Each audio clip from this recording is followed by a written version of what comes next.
Kani kedai ke Batisi TV, bat pidang pet ya ke kubur baman kasni, belawan rasa pi da ke rupa, ringkat bat ke Orange Nissan, lom sokpo near Fire Brigade Shillong. New Nissan Kicks. Bookings open now.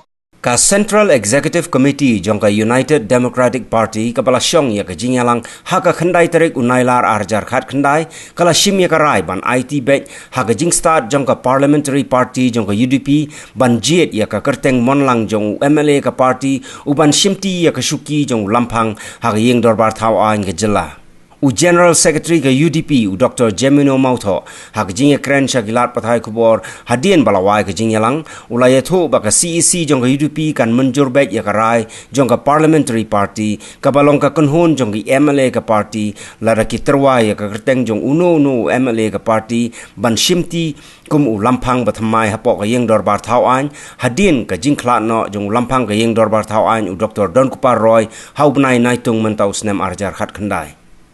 We feel that since Dr. late President Dr. Don Kupar Roy has been occupying this post, and we feel that it is for the UDP to occupy this speaker's post, and we have taken a decision today that we will elect a speaker from the UDP.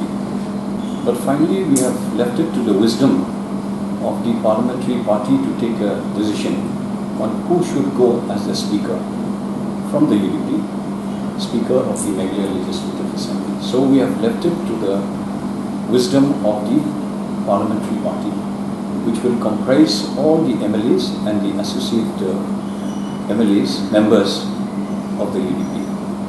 We had a general discussion and we leave it to the wisdom of the people. So the PP will decide? Will decide, finally. PP will take